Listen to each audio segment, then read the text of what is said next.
거의 일제강점기 한국 사학에 대한 얘기하는 거잖아요. 그래서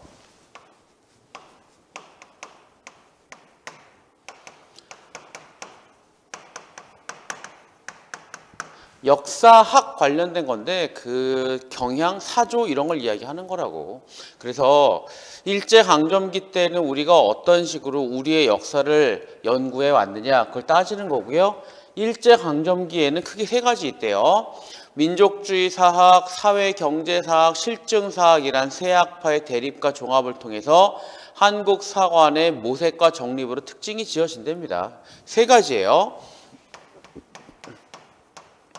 민족주의 사학. 그러면 요거는 니네가 이 민족주의 사학이 뭔지는 몰라도 요거는 들어본 적이 아마 있을 거야. 그러니까 민족을 중심으로 가는 역사관이겠죠. 그 다음에 사회경제사학이라고 되어 있잖아요. 이거는 사회경제를 떼놓고 보면 또 혹시 모르겠는데 아마 여러분들이 사회경제는 또 들어본 적이 있을 거란 말이지. 사회경제에 입각한 역사관이라고 보면 된다고. 세 번째 실증사학. 이것도 들어본 적은 아마도 있겠지만 실증사학. 실제로 증명하는 역사관에 가깝거든요. 그러니까 이게 진짜로 있었느냐 없었느냐 그런 걸 따지는 거라고 보면 이 세 가지가 서로 나는 이게 맞는 것 같다, 이게 맞는 것 같다, 이게 맞는 것 같다를 일제강점기 때 열심히 서로 주장을 해왔고 당연히 대립도 하겠죠. 경쟁도 하겠지. 종합도 되겠죠. 그래서 대한민국의 역사학이라고 하는 게 나타났을 거고요. 그리고 이게 왜 하필이면 일제강점기 때 이런 거를 강조를 했느냐. 그때 우리 나라를 뺏겼잖아요. 나라를 뺏기고 역사까지 잃어버리면 다시는 되찾을 수가 없다고. 그래서 이쪽으로 열심히 연구를 했던 겁니다. 우리의 연구자 선생님들께서. 근데 반대로 저쪽도 있잖아요. 식민주의 역사관도 있잖아. 그거는 일제 쪽에서 자기네가 우리 조선, 당신 조선이니까요. 조선을 식민지 하면서 그걸 합리화하려고 식민주의 역사관도 굉장히 많이 심어줬죠. 그래서 요거를 없애버리려고 우리의 조상 선조들께서 이런 식으로 역사학을 탐구하고 연구한 거라고 볼 수도 있고요. 그래서 나중에 기회 되면 지금 우리 지지난주부터 이것저것 많이 하고 있는데 교재에 있는 걸 바탕으로 해서 좀 더 뻗어나가는 공부를 해도 굉장히 좋습니다. 니네 수준에서 어렵지 않느냐라고 할 수도 있겠지만 책 읽어도 돼요. 책만 읽어도 충분히 가능하다고. 자, 계속 볼게요. 일제강점기라는 비정상적인 조건 속에서 자주 독립을 되찾기 위해 민족적인 신념을 역사적으로 뒷받침해 주어야 하며, 그러니까 요 세 가지가 나온 거는 목표는 자주 독립이에요. 이거를 역사적으로 뒷받침하려는 거. 자꾸 우리가 독립을 해야 한다 얘기하니까 일제도 니네가 왜 독립을 해? 아니면 또 사람들도 아니 왜 굳이 우리가 독립을 해야 하지? 라고 자꾸 얘기를 하니까 우린 역사적으로 분명히 독립할 이유와 자격이 있다를 증명하려고 세 가지를 쓴 거야. 전통적인 지배 신분층을 중심으로 한 낡은 역사관을 부수어야 한다. 낡은 역사관을 타파한다. 왜냐하면 시대가 지났으니까. 양반, 상민, 그 반상 개념을 자체를 없애버리려고 하는 거잖아요. 세 번째, 역사가 하나의 독립된 학문을 정립시켜야 하는 1, 3중의 과제를 짊어지고 자랐다. 이걸 세 번째는 역사학이라고 하는 것을 정립하고자 하는 거. 이렇게 세 가지의 과제가 있어서 각각의 역사학자들이 이런 식으로 전개를 한 것이다 라고 볼 여지가 충분합니다. 과제가 많았죠.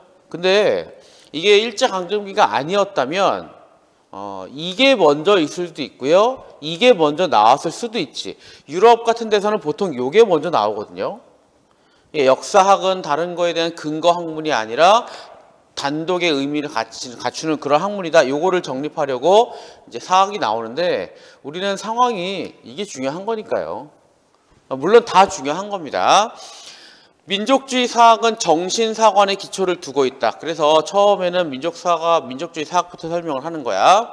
비록 국가는 외형을 잃었더라도 정신만 살아있으면, 그쵸? 혼, 뭐 이런 말 쓸 텐데, 민족주의 사학은 정신이 제일 중요한 겁니다. 우리의 마음. 국가라고 하는 외형이 무너졌더라도 정신이 멀쩡하면 멀쩡하다는 거. 따라서 언제고 반드시 독립을 되찾을 수 있다고 믿는 것이 이 사관이고요. 가령 박은식 선생님이요. 신, 혼 이런 것들 역사라고 생각하고요. 이것이 살아있으면 외형적인 형이나 백에 해당 국가나 국력은 다시 성장, 발전할 수 있다고 보았다. 그래서 신, 혼 이런 것들은 박은식 선생님이 이야기하신 거고, 그 다음에 정인보는 얼로 표현하였다. 얼, 요거는 정인보. 그 다음에 그는 역사의 척주를, 가장 핵심을 이야기하는 거고요. 척주를 이루는 것이 얼이라 생각하고요. 5,000년에 걸친 한국 역사, 이 얼이 지속적으로 나타난다고 보았대요. 그리고 이 얼이 죽으면 민족도 그 역사도 죽는 것이라고 생각하였다. 얼과 혼 거의 똑같아요. 같은 개념이에요. 신채호는 더 구체적인 고유한 사상 체계를 중요시했다. 그런 화랑도의 사상을 한국 고유한 것으로 보았다. 그래서 화랑도. 근데 화랑도라고 하는 것도 정신적인 마인드를, 정신에 관한 거 이야기하는 거잖아. 대신 이런 것들은 신이나 혼이나 얼 같은 경우는 조금은 추상적인 개념이고, 이렇게 가면서 더 구체화가 된 거라고 볼 수 있고, 이게 신채호 선생님이고, 이 낭가가 화랑낭자입니다. 화랑도의 사상이 성하고 약함이 크게 이루어지면 국가가 발전하는 거고, 약해지면 망하는 거고, 민족사의 흥망을 좌우한다고 믿었다. 그는 표면적으로 한국 민족과 이민족, 오랑캐 이야기하는 거죠. 그러니까 여기 오랑캐라고 뭐 나쁘게 볼 거 없고요. 우리를 제외한 나머지 나라를 다 이민족이라고 보는 거야. 북쪽으로 가면 뭐 여진족, 말갈족, 아니면 뭐 중국도 마찬가지고 한족. 그 다음에 남쪽으로 가면 일본족, 그거 이야기하는 거잖아요. 내면적으로는 고유사상과 외래사 투쟁사로 파악한 것이다. 최남선은 조선 정신을 이야기했다. 그러니까 보면 다 여러분들 들어봤던 분들이잖아요. 그리고 상당히 많은 수가 정신을 강조하는 겁니다. 그만큼 정신이 똑바로 박혀 있으면 다시 나라는 만들 수 있다는 거. 그리고 하나 예를 또 알아두면 좋은 거 이야기해 줄게요. 여러분들 아마 이번 학기 때 백석시를 배워본 적이 아마도 있겠죠? 있을 거야. 재반쌤 수업이나 내 거는 아마 나 한 거 기억도 나긴 나는데, 백석시는 주로 어떤 시를 썼느냐? 고향에 관한 시도 많이 쓰고요. 농촌, 그리고 지방 방언, 특히나 함경도 사투리를 잘 활용한 걸 쓰잖아. 그리고 백석시인의 주된 주제 중에 하나는 지역 공동체. 그래서 기억납니까? 백석시인 니네 배운 것 중에 국수 아마 있을 거예요. 대단한 시라고 볼 여지가 없다고도 볼 수도 있거든요. 왜냐하면 그냥 국수, 옛날에 먹던 거 이러이러하게 만들고 이러이러하게 먹고 다들 모여서 먹고, 그래서 이 국수에 대한 시를 쓰셨잖아요. 기억날 거야. 안 나면 찾아보면 되고요. 근데 일제들은요, 이 백석 시인의 시를 진짜 싫어했다고. 그리고 백석 시인이 완전히 그 함경도에 살았기 때문에 함경도 방언을 쓰는 게 아니라 표준어를 굉장히 잘 쓰셨던 분이거든요. 근데 일부러 방언을 쓰시는 거고요. 일부러 고향 얘기하는 거고요. 일부러 농촌 얘기하는 거고, 일부러 삼촌 이야기, 이모 이야기, 고모 이야기 자꾸 합니다. 왜 그러느냐? 그 대표적인 게 국수가 되겠죠? 왜 그러느냐? 자꾸자꾸 머릿속에 일깨워준다고. 우리 가족, 우리나라 사람들, 우리가 했던 놀이, 우리가 먹던 거, 그래서 우리의 공동체를 자꾸자꾸 기억나게 하면 이런 개념이 살아나는 거야. 정신이 멀쩡하게 되면 언젠가는 되찾을 수 있다. 그러니까 일제는 백석 시인을 진짜 싫어했던 겁니다. 그러니까 대놓고 독립운동을 표면적으로 하지는 않았거든요. 근데 백석 시인도 일제가 싫어했던 시인 중에 하나. 그리고 백석 시인도 일부러 그렇게 했던 거. 그렇게 보면 백석 시인은 만약에 셋 중에 어느 게 당신은 마음에 맞나요 하면 민족주의 사학을 얘기할 겁니다. 이렇게 연결이 될 수도 있어요. 계속 읽어볼게요. 이 조선 정신은 역사뿐 아니라 자연 속에 나타나 있는 것이다. 그런데 그런 이 조선 정신을 정치적인 혹은 대외적인 면에서보다 문화적인 면에 더욱 찾아보려고 하였다. 그러니까 약간 차이가 나요. 박은식, 정인보들은 신, 혼, 얼. 그래서 정말 추상적인 개념의 정신. 신채호는 그게 잘 모르니까 예를 들어서 화랑도 같은 거. 그 다음에 최남선은 거기서 차이가 나는 게 요거를 문화적인 면에서. 그래서 여러분들 최남선 아마 들어본 적이 있겠죠? 언제요? 문학 관련해서 들어본 적 있겠지? 역사보다 문학에서 좀 더 많이 들어봤을 겁니다. 시, 소설 이런 쪽으로. 그가 단군 신화 연구나 고전의 발굴과 간행 같은 면에 큰 관심을 쏟은 이유가 여기에 있다. 문화도 중요하다라고 본 거예요. 한편 문일평의 조선심은 문일평까지 갑시다. 조선심 이거는 문일평 굉장히 많아요. 조선 정신과 비슷한데 그러나 차이점이에요. 조선심을 자연 역사 근원에 내재하는 것이 아니라 역사적인 산물로 본다. 그러니까 이게 무슨 얘기냐면요. 역사가 진행되면서 결과가 바로 조선심이다. 그러니까 역사하고 완전 붙여서 보는 거예요. 그러니까 최남선의 조선 정신은 문화적인 입장인 거고 문일평의 조선심은 역사가 흘러오면서 만들어진 거라고 보는 거고 역사적 형성된 조선심이 조선사가 구체화되는 것으로 생각하고 한글을 대표자로 본다. 그러니까 이 한글이 훈민정음이 갑자기 나온 거는 물론 맞지만 순식간에 나온 건 아니야. 아주 예전부터 우리께 필요하다라고 보았기 때문에 결과적으로 나왔다라고 문일평 선생님은 생각을 했던 거고요. 사실은 여러분들이 아마 이거 니네 안 배웠을 텐데 신라에 여기 썼을까요? 이두라고 하는 걸 썼단 말이에요. 신라의 이두는 여러분들 아마 들어본 적이 있었을까?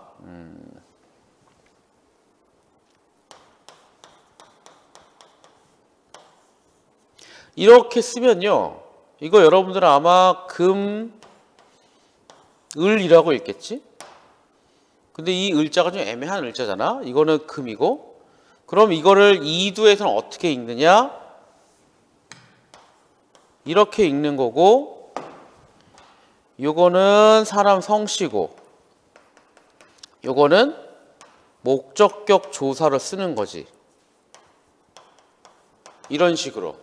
그러니까 한자를 활용해서 우리의 말을 표현한 걸 이두라고 만들어낸 겁니다. 이게 한 설총께서 확실하게 정리를 한 건데 대단한 것 중에 하나거든요.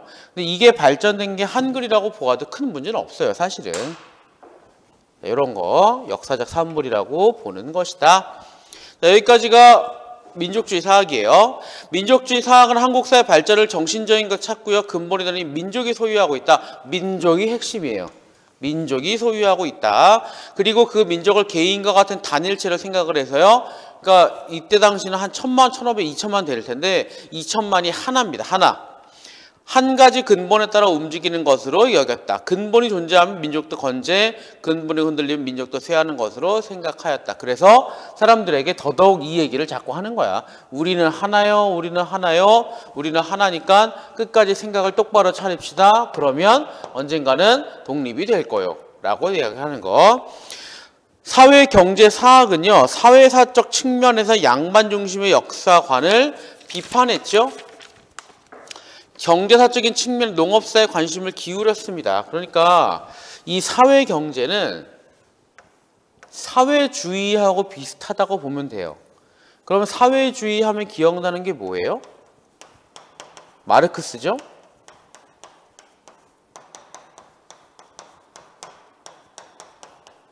그 다음에 여기는 공동경제 개념도 들어가잖아. 그리고 계급론해서 자본주의하고 프롤레타리아 사이의 갈등을 얘기하잖아. 여기서 이야기하는 양반층 비판이 바로 그 개념이에요. 양반층을 비판한다. 그쵸? 볼게요. 이 양자를 종합적 체계화한 것이 백남운이다. 그는 일원론적인 역사 법칙에 의해서 한국사 발전을 이해하려고 하다. 이게 무슨 얘기냐면 일원론적이라고 하는 거는 써줄게요. 일원론적이라고 하는 거는 그냥 한 가지로 모든 걸 보겠다는 이야기입니다. 그러니까 유럽에서 어떤 흐름이 있으면 그게 아시아에도 연결이 될 것이다. 아시아에도 적용이 되고 저기 무슨 남아메리카도 적용이 되고 그렇다는 이야기다. 그러니까 유럽에서의 발전 과정을 우리한테 대입시켜 봐야겠다라고 하는 게 일원론적이라고 하는 거야. 모든 나라의 역사는 일원적 역사 법칙에 의해 지배되는 생각에서 한국사의 발전을 체계화하려고 하였다. 이제 이런 식으로 진행이 되고 다음 단계는 이게 나와야 해. 체계화를 했죠. 역사의 발전을 제약하는 몇 가지 조건들이 있긴 하지만 그건 역사 법칙은 아니야. 그러니까 이거는 뭐 조선이나 유럽이나 프랑스나 미국이나 약간의 차이점은 있겠는데 그거는 그냥 예시에 불과한 거지 그 법칙 자체를 좌우하는 건 아니야 라고 본 거예요. 일원적 역사 법칙이라고 생각하는 유물사관의 공식이었다. 나왔죠? 공식이에요. 한 가지로 본다는 이야기는 공식에 맞게 이제 조선의 상황을 대입해야겠다라고 보는 겁니다. 공식적으로 대입이에요. 그래서 이를 통해 세계사적인 발전 과정에 비춰 한국을 체계화하려고 하였다. 유물사관은요, 물질적 생산력 발전의 근거로 사회적인 면에서 한국사를 이해하였다. 그 중에서도요, 계급의 존재를 중요시해서 그들이 설정한 각 사회 발전 단계는 각기 독특한 계급의 대립관계를 지니고 있는 것으로 파악하였다. 그러니까 이 시기에는 왕과 누구, 이 시기에는 뭐 공작과 누구. 근데 우리도 계속 그랬죠? 특히나 어디 있냐 여기서 쓸까요? 신라 시대 때는 골품제 있었잖아. 성골, 진골, 6도품, 5도품, 4도품 그런 거 있었고 고려 시대 때도 그때도 귀족이 있죠. 권문세족 같은 것도 있고 근데 조선으로 가니까 양반이 생겼지. 그 대응되는 게 여기는 상민도 있겠고 노비도 있겠고 이런 식으로 단계적으로 변화가 있잖아요. 세계사적 보편성을 강조하는 기능은 유물사관 특징의 하나이다. 그런데 자 한계입니다. 그런데 아쉬운 점은요. 세계사적 보편성 생각한 것은 사실은 유럽사를 기준으로 하고 얻은 결론에 불과한 것이다. 그래서 적용을 하니까 약간 억지로 가는 경우도 없진 않아요. 하지만 그래도 발전 방향에 초점을 맞추어서 보았다는 점에서는 의미가 있고 그리고 양반층이라고 하는 거를 비판하고 없애는 데 큰 역할을 합니다. 그래서 해방된 다음에는 양반 계층이 없잖아. 공식적으로는. 이제는 거의 없잖아요. 5, 60년대만 해도 양반 개념이 아직 없어진 건 아니라고. 근데 지금은 확실하게 없어졌잖아요. 이게 전 세계적으로도 그렇게 쉽게 없어지는 그런 계급이 아닙니다. 사실.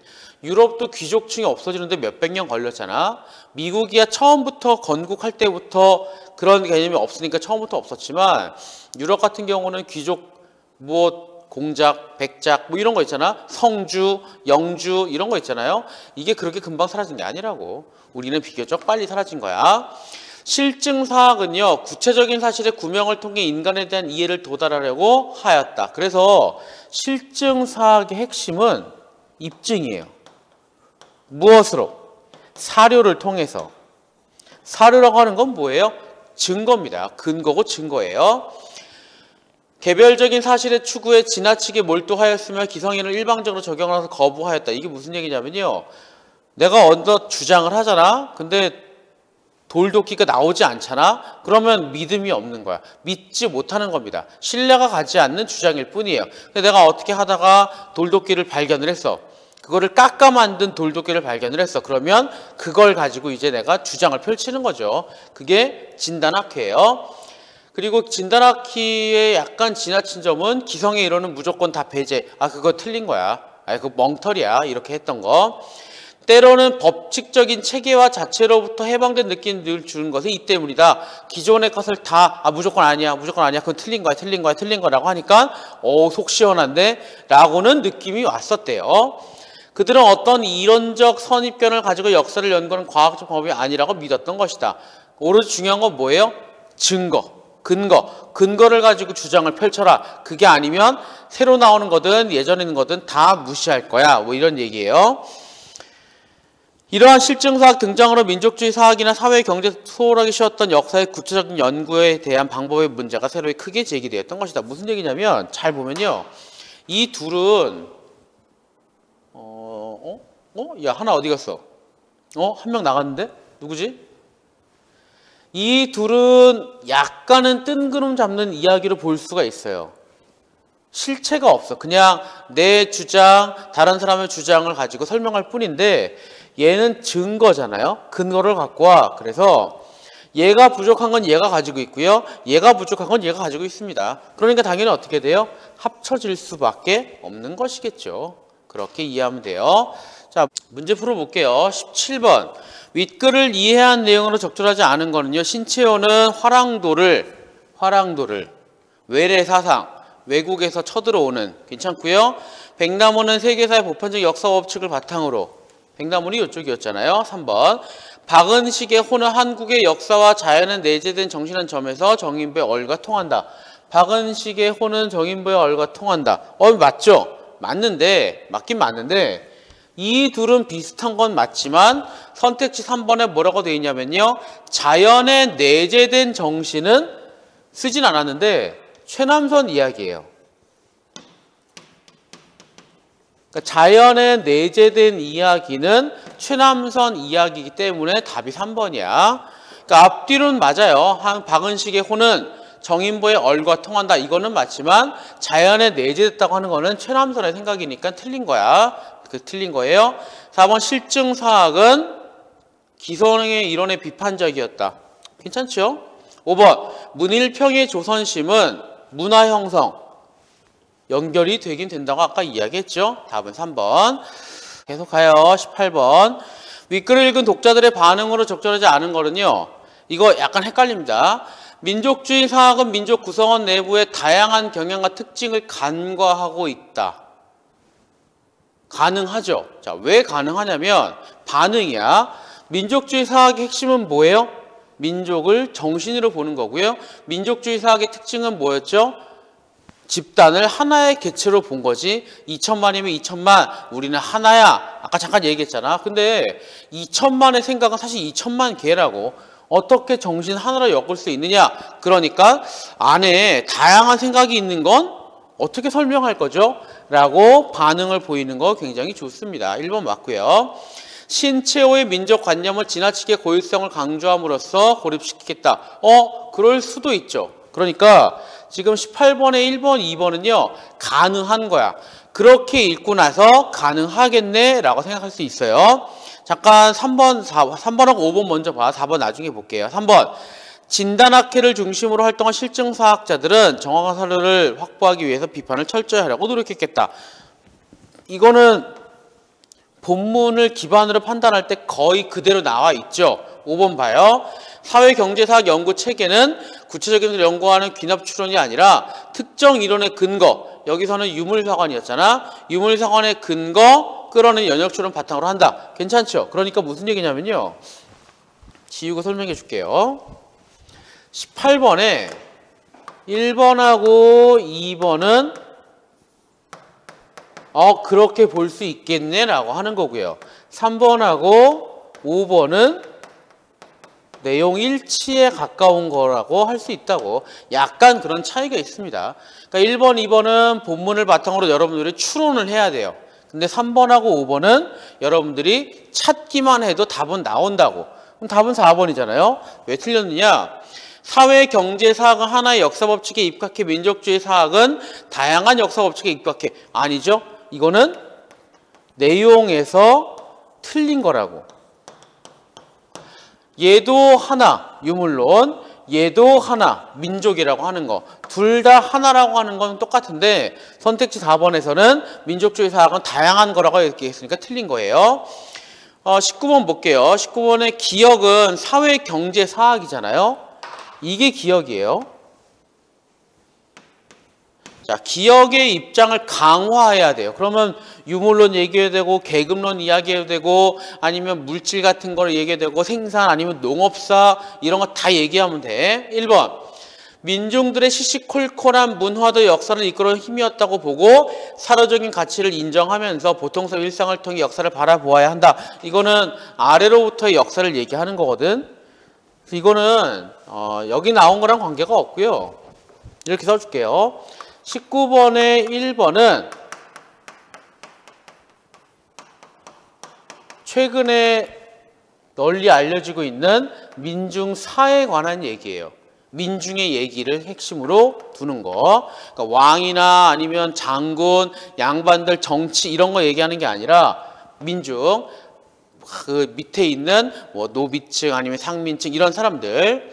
2번, 역사는 인간만이 가진 것으로 등등등등등 돼 있는 거는요. 2번은 그냥 역사의 기본, 그게 바로 2번이에요. 자, 3번. 역사상 각 시기의 지배적 관념은 항상 지배계급의 관념이었다. 지배계급의 관념이었다. 관념이 사회를 혁명적으로 변화시킨다는 말은 구체적인 내부에서 새로운 사회의 요소 만들어지고요. 낡은 관념의 해체.